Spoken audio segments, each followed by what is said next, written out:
Yabete Kasie boy mu enye kane Ghana ba pani mame kunedu Agyeman Rollins wakanchine egu yedinchemu ebebo sansoso ene yebekwapo ye mantamu ahwede ase wodwafasha ekoso ewono pinche bia koso nipa ba kwa hwere nkwa ebi nso eprepra namso maposi erinsem bi abetudwa ebusia de wobekọ mrahye bedwam nenei minority eye mrahye bedwafo ni bie yensemtwofo hyiemu twose Dr. Bawumia pe ena wono supporting no abusia nsem we afofo bi ka ho ena nimre ye de eba beso wo ITV so midi ene dache hema afia akonua etwe ho aba.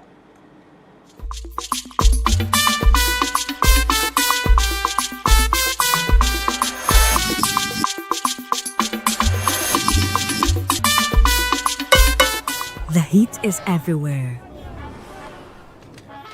We are all tired and drained. Our faces are weary. The day feels endless, and life feels heavy.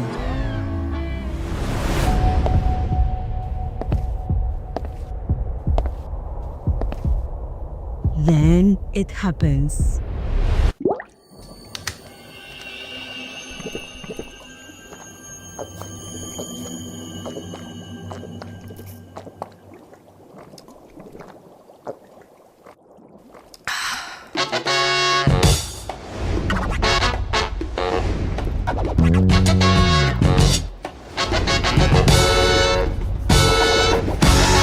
In a world that never stops, discover the refreshment that wakes you up. One sip and everything changes. Wake up with pure hydration. This is Aquawella. Great taste, truly satisfying.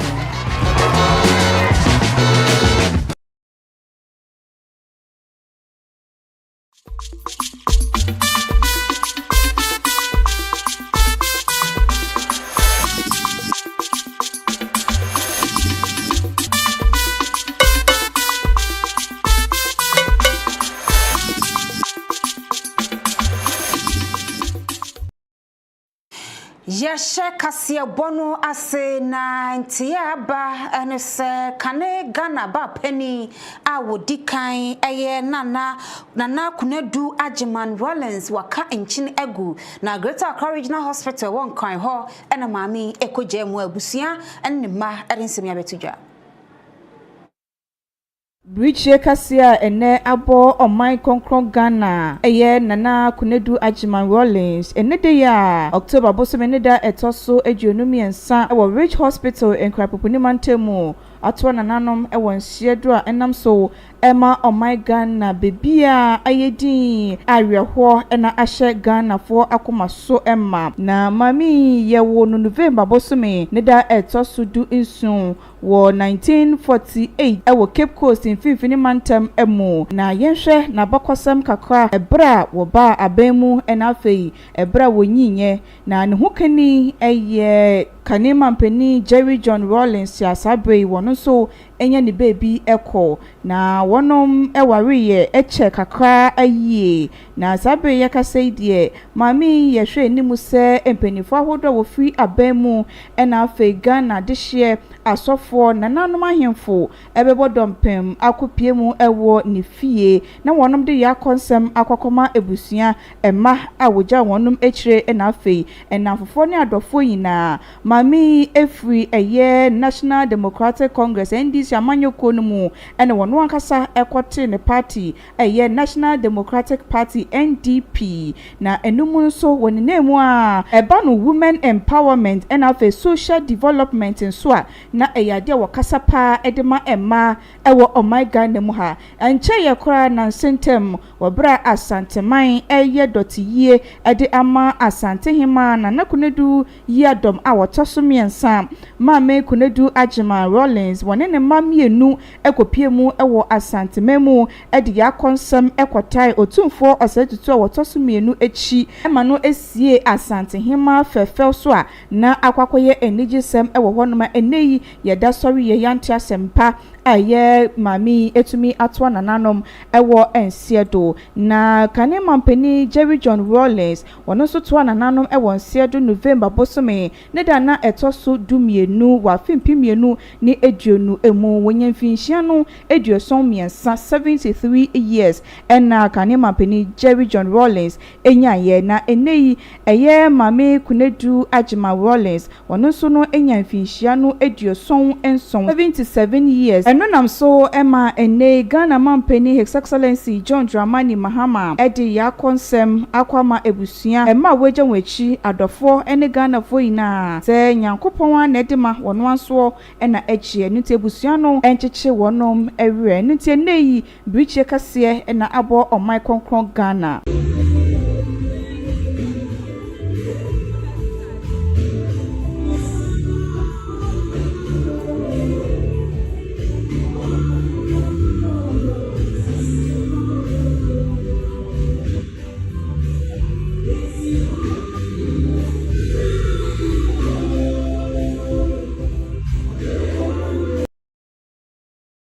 Nipa obebi kwampa ebema abusia no hyede pa abusia afe yenkopie mu ewo ebri empotam eho na ahwe ase eye krobia no no wakua pim south maisi no emu ewo epoya mantam wodwura fahye wonum edibi sanse wa ebri empotam ho a afia fahye no akoso na fahye no emu ano basabasa obi akoso ewo me no kase nipa baako ahwe no nkwa a emu nan so prepra emu ohwempo si twese wo mo achi nipa aduasa nan eye 34 susu womne koye sa basabasa yi ewo dwura afahye no ase a enam so ma akra ahwere ho obebo ye ho eman ma ni nyinare mu na e wo say yema the law the appropriate law no e take charge nti e ma ye to nsa e de frɛ eye security fuyi e ma no kware wo kyere nipa dodo onara me no ka say enra etuo eka mea no kware oye osomfo pa wo ahwere ase a ono no osom me bi ye frɛ na na kwasi etuo eka no enye se wo si me di achi fi ahase akopem emre a oye den oto ase nti na na kwasi de me no ka sei onka ye ho waka na nanom ensa na ne titiri mu nso no ebinom so prepraye na opra no kware na ebi ani eyenyane ba ni nyinare mu no ye hwei e ma won a e wo se wo yi won no ye yi won ba na oru ane ba ko a ono no nso ye frɛ no eye Mr. Wiafe ono no ne de no na eno nso ani esoson kakra nti anadwo be ye du ba ko ereko no ono doctor for hwe no metumi hu se na hwe na ntumi anyeye nti moja be sha asese den etunu nti ye wo chip center bi wa hanom no kware ye de ne ye den ekoye ama enano pay metu anamo Eastern Regional Police edi ababetu ejese wonsa aso enipa makomako eduesan nan emu a wonum susu se enam wonso ena sa menteme ho ase eni pinte ebaye ema etututuo abemma sabre yakase nipa bako afem ahwere ne nkwa yeyaya na wochose sa enipa eduesan nan wodono akokopie mu ewo Ebri Police Station a woboa ama ehwehwemu mapa etumi akoso na officers eni semtwefo edi nkomo ena wochose wonum ensa ka pump action gun baako pistol so baako ewo biya sa entokoi esiye na nina efa eye sacred rituals bia na nka wose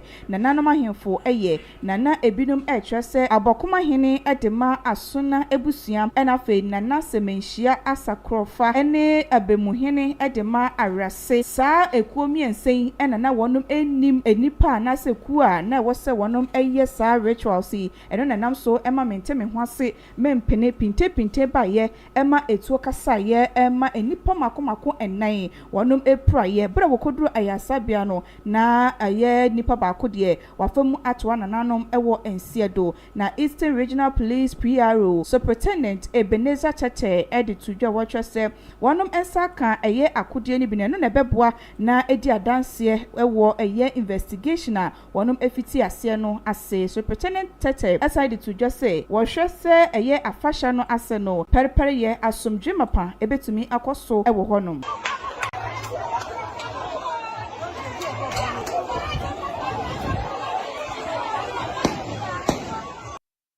abeto dwase Ghana and US at one session tiasiapam asia ni nano efa ECOWAS nationals bia USA one more hopes obo one science hwe bi bepemu e wo Ghana na wo sansem we na domkum mrahye bedwam ne dey wo mo twese wo mo tiasia eyeye esanse na nkasese wo mo ba mrahye bedwam na wonum ebobo hu ansa enko mo do wo nsa akwakohye santiasiapam no ase na ensem we domkuma no ba no dani ononyamfo Alexander Afenyomaken ene kasaye emadom kumano. Mr. Speaker, during the recess, a foreign policy development came to light regarding an agreement between the government of Ghana and the United States to accept some deportees.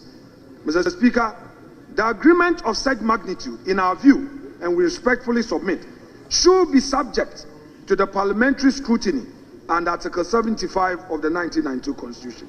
We therefore demand that this arrangement be brought before Parliament for ratification. Ghana's foreign policy must never be conducted in secrecy, nor should we compromise our sovereignty for expediency.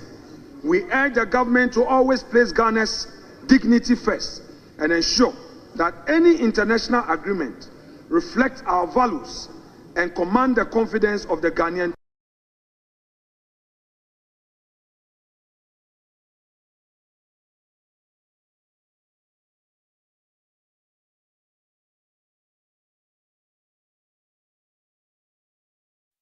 Anu si ya no anadom dodo no ba no dani ononyamfo mahama yarga enso di tudwa watchra say wohwe say ginesi a Ghana ban ani US ya ban wo mose di wonum sa hye entiase apami ase efa eye deportees yi ehunu a won di ohunu say hu hia say ba bedru mrahye bedwemu ansa esanse we no eye ade a eye wonum ina court pankromu adwene ho na afenso eye ECOWAS ginesi ene wonum asie ni ti sa mrahye bedwemu di ohun fumso bia issue of the need for parliamentary ratification of the agreement with the United States to receive ECOWAS citizens being repatriated back to the sub-region has been widely debated. If the appropriate legal advice to this House is that we should ratify it, we will consider so. But I can say with authority that the majority approves of the arrangement and highly commends government for negotiating the removal of the U.S. visa restrictions on Ghanaians. Given our business and social ties with America, these restrictions were going to be extremely burdensome to many Ghanaian businesses and families.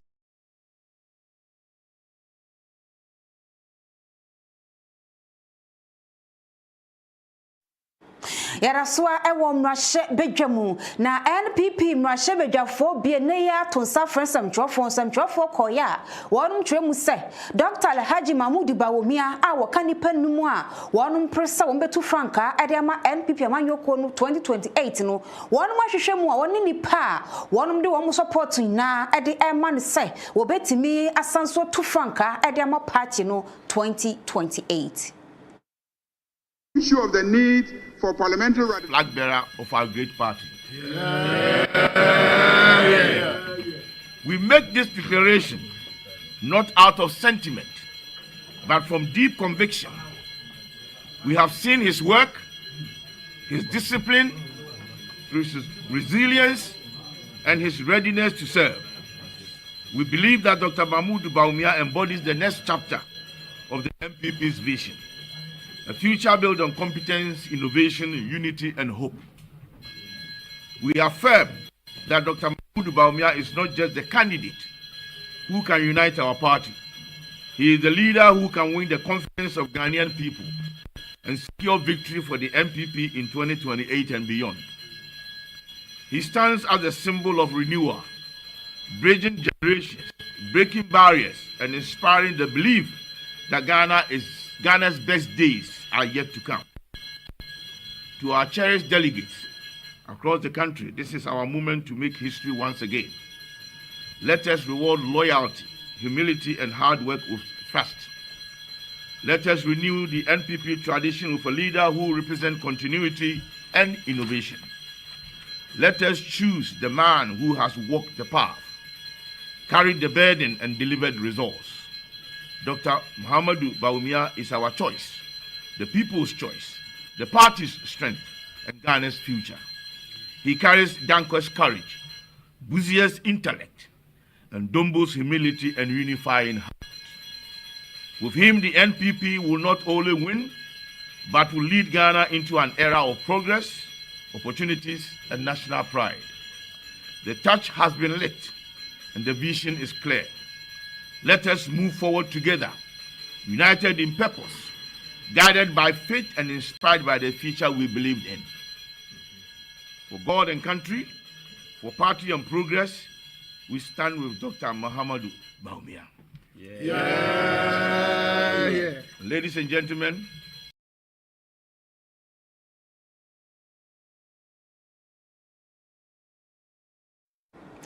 Dr. Alhaji Mahmoud Bawumia name Mashebejafo ni BNPP Mashebejafo bie endorse no wonu so ade ato delegate anim say 31st January wo mkoto abana wo ntoma wo bia wo anisuade hunu edema party no na enye wo bia wonya ne ho dada esanse se eba eye amanyoni anase political leadership ya eye wo bia wa wiata so wo anisuade hunu pa edema ne manfo no wo ideas ye de sachire eba wo mem na monye wo bia wonya ne ho tam Dr. Bawumia ensem ma delegate wa broko piemu ewo Doma West abato mpeso so a eno no ewo bono mantam we na probo a woko wo man mu no ebi ampenyi ewo Ghana ha emfa sika wo ubotom enye ubotom sika na wode be hwe Ghana fo eye ubotom sika enti untimi nkasa me wo sika enti behwe me property ena be to abama me enye no sa eye adwen a ewo utim unimdia o utim o ideas eno ena ede enponto enfa so na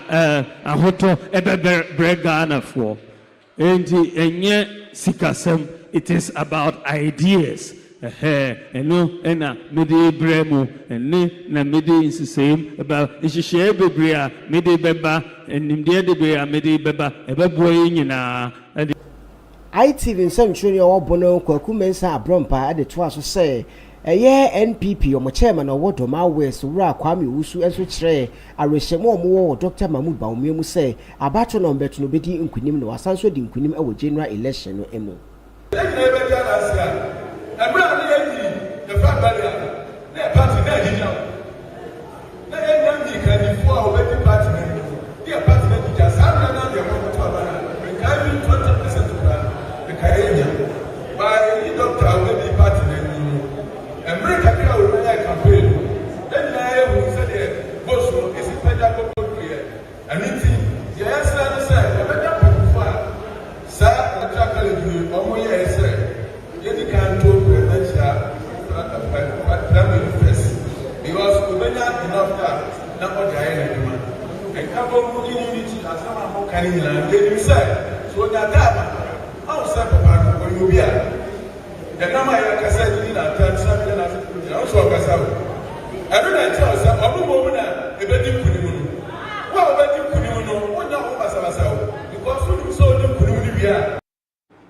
Abusia ye fi Dr. Bawumia na kache na yentufa enkopiemu ewo enkwan na African Climate Dialogue 2025 akoso ewo Accra City Hotel a eno no ewo nkwan wonum kototo adwene afa climate change nsonso a ede ebedue wo man ne abibiman eso eno nam so ema Minister of State adema Climate Change and Sustainability ononyamfo Saidu Isifu ekasaye ewo dwumedie no asena ne nsɛmɔde to dwa ebini.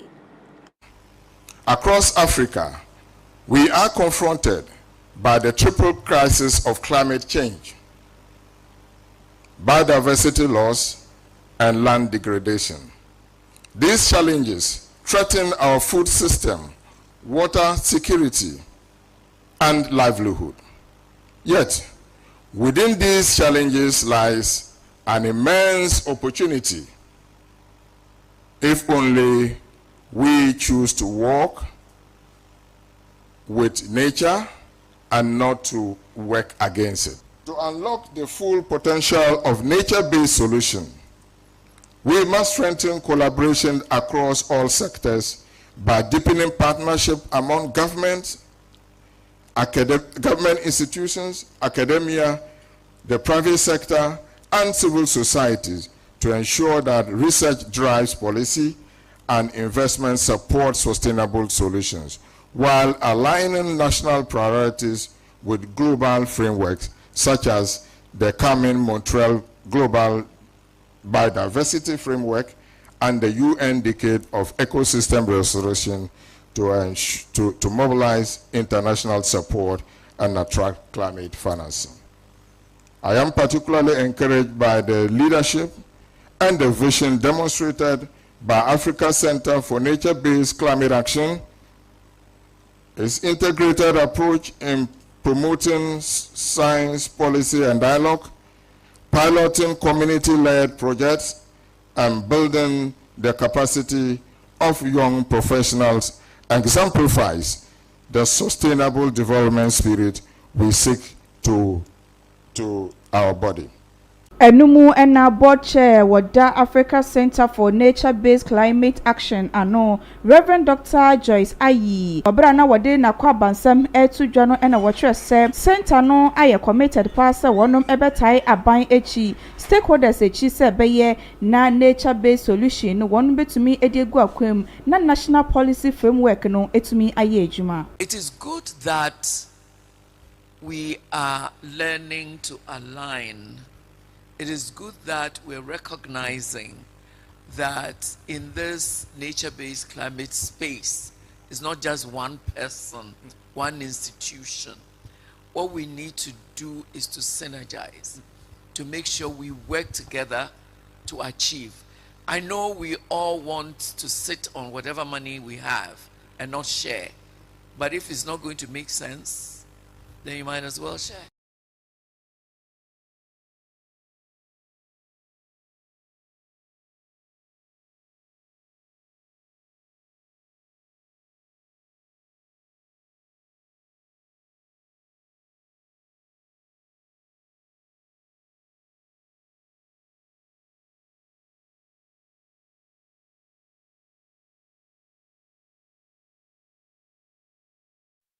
Abusia ya toa Kasie bone so ediama na soafo a wo hwe amanone wonsamso ononyamfo sam yekuje tabla kwa ediato eye wiase aman penfo anim se eba global financial architecture no a ebra so say wonom ye nsachroye ewo mu na tibi bo papa na chibu pontiam de bae no etimi awipeyo.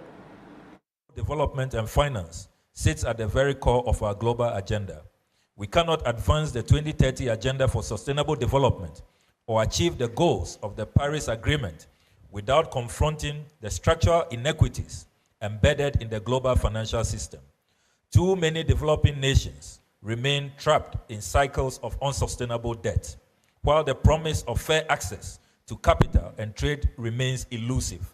As President John Dramani Mahama rightly reminded the international community at the 80th session of the UN General Assembly, we demand not only a reform of the Security Council, but also a reset of the global financial architecture, which is currently rigged against Africa. This call echoes the collective demand of the Global South for a more balanced system of global governance, one that gives all nations an equitable voice and fair opportunity in shaping our shared economic future.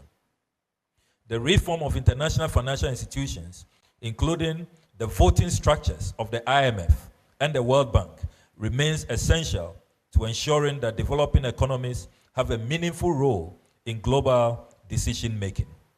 The United Nations must continue to play a central role in championing financial justice by advocating for debt relief, sustainable investment, and innovative financing mechanisms that empower countries to invest in their own development. Predictable, concessional, and climate sensitive.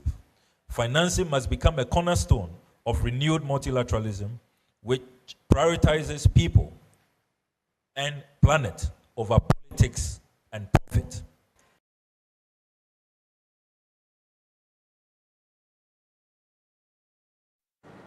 Dr. Kasie Ajimana also am Rashebe Jenny de Madishia one more a Boka South Abaton Peswaso and nay one also so at the Ato African Parliament and him say one more emfa emrebi emra a bit to me abwa ma a ba apomu de hun somewhere a bibrem ama will be a bet me ayani chafa esan sen yama air coson a todana are hopa papa now walk asa a Fit Federation of African Law Students Continental Conference ya e koso ewo Addis Ababa Ethiopia and the watcher say e toda ewo awo betimi aka wo ba wo benante kwanti enya kwan ketwa wo bedua ya sabia no nurse ni ho se akadie ni ho a wo betimi ade age na wo se ba ne sa na akwai se wo mu ne yi wonum empamu a eni se e konisa.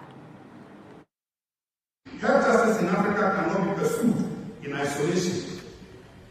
Disease, like poverty, knows no borders. A child cough in Lagos, a cholera outbreak in Harare, or a malaria set in Isgani can all ripple through the continent if we do not stand together. The pursuit of universal health coverage, therefore, demands that African nations see themselves not as competitors, but as collaborators in a shared human project. As recognized in collective vision, the African Union's Agenda 2063 and the African Health Strategy reminds us that our future will be written not in the silos of national policies, but in the bridges of continental cooperation. When nations share data, align health standards, and build research capacity together, they create a shield that protects every African life. If we can integrate our skies through the African continental free trade area, surely we can integrate our health systems. The pandemic taught us that no African nation is truly safe until we are all safe. The lesson before us is clear. We must move from fragmented national responses to a unified continental framework where knowledge, medicine, and hope flow freely across borders. This shared responsibility is the cornerstone of health justice in the Pan-African context. It is here that Ghana's experience offers valuable insight and lessons that can help shape the continent's path forward.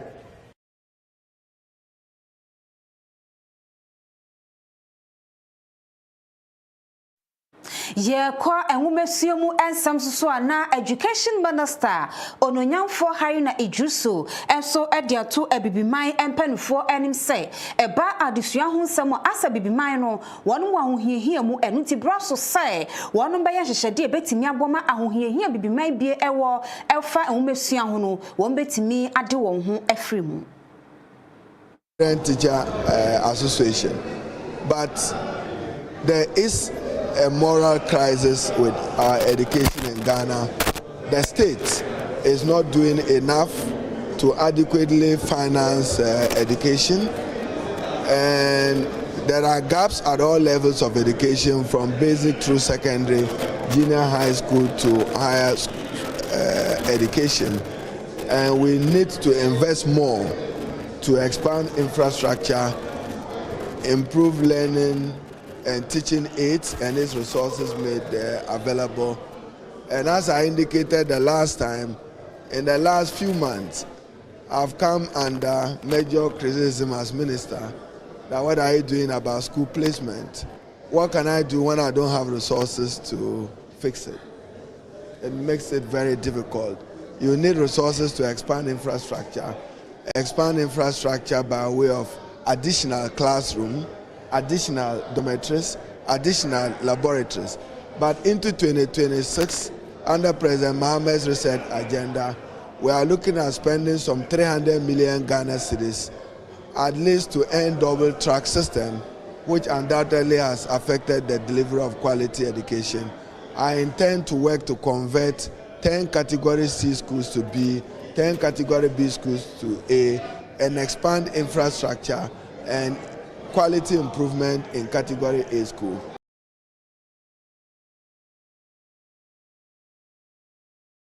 Sia ye kwa asante mantamo enso so ana adwumayefo a wono eye adwuma ewo Akoma Azul Load Station no asante mantamo twese wono mpanfo da wo mo ano no wo mo adwuma ye enso ni kura enu nto mkoto hwese mpanfo hwe na wono empamo saafo ni na efri wo na ensemwe wono ye wo ye kire ene fa so eto mpanfo nka kra ye ji Azul we free ne nsem e wa Ashanti region no ye hu nsan bebre e wa Ashanti region e ka wona mo yakwan yiso a na heavy truck ana atakweta kese no apaki okwan ho a na e cause accident a na we tuli pan kwa pa ye en na na nkwan ho a hu za de ni biom enu nti ye sen se ma no ne nsem bi na mo a odi dada ye mpefo bi ex deputy road minister eya yewa suhini a waje tuma ofa na chie buan tane be ya obesaje Azul station nyina back ye dina santa so ka say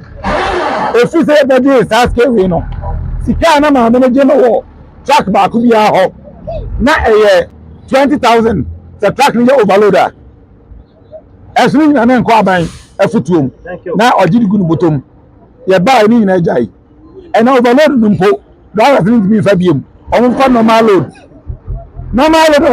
truck bia na nko so fa bia no 90 tons but na ma meet mo fa 140 150 tons na say kwan na so accident na ma ekwanhia etiti ye tabinum nan ye enipa bi wu enam sade nti ye ba ye nyina ajai afei takin bebre oba na oba paki kwan ho no transfer de besa na one no edi nkita ho aye nhye no tu esika ma no o mefa machine na ye di extusu car ni mu duro no so na wotwam no okọ na o magiska no madi ye ye say o man penim pam maame Elizabeth Jakwa na onko efi say o de ne nkrofo rewra ba bi enam MP a o peso kopo ni chrome eti no nyeska no eti o de nkrofo rewra mu yenso ye Ghana fo ni bia supervisor so no Ghana fo ni bia ye woni pa bia almost qualify some smith guys say you akona on for mo o mu nyebi wa bre o road minister o twemu amu akota ni o fa se o ni o fa di awie o fa ko trafia o so go fie na o go trafia thank you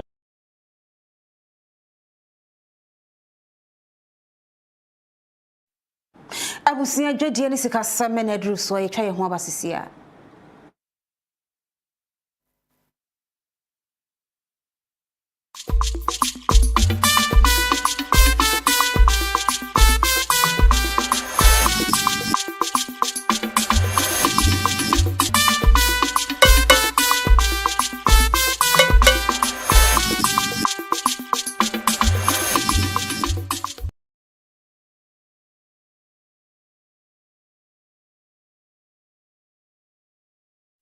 yamu akwa babiem edi aba numere kase ade so mo ITV sui eso afei mo radwede mu ensemo na abetodwasa eba ebibremu amamu ha afie bia no $5 billion ana wonu mo ahwani nano ana mo foreign exchange transactions ya ekoso na sa ensem we no eyade apanipa wono ana eba African Continental Free Trade Area no a woye director afei coordinator edema sa program wari tujwa ewo second international conference ya ekoso efa sustainable development of Africa eho ewo nkwan of projects, investment projects, cross-border, not individual country projects, cross-border. Remember, we've been fragmented and these artificial borders have been created. Nobody is going to invest in Ghana because Ghana, it is so small to attract huge investment.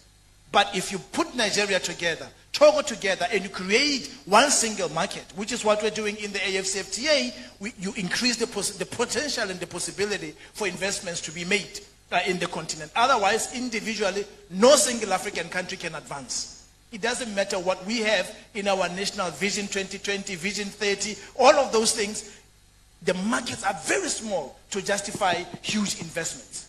For the investments that we require, we need to make sure that we pull together as countries. The AFCFTA, therefore, is seeking to correct some of these injustices to an extent possible.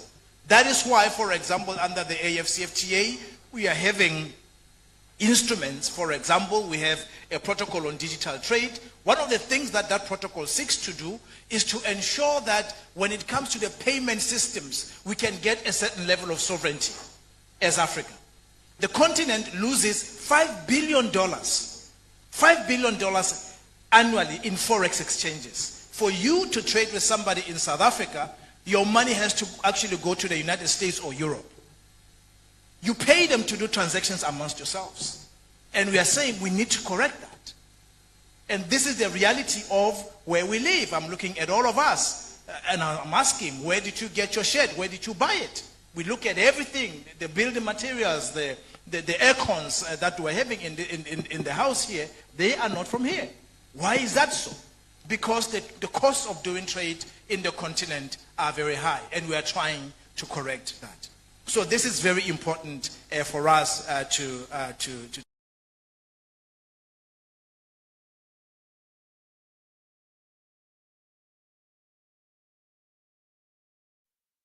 Abusia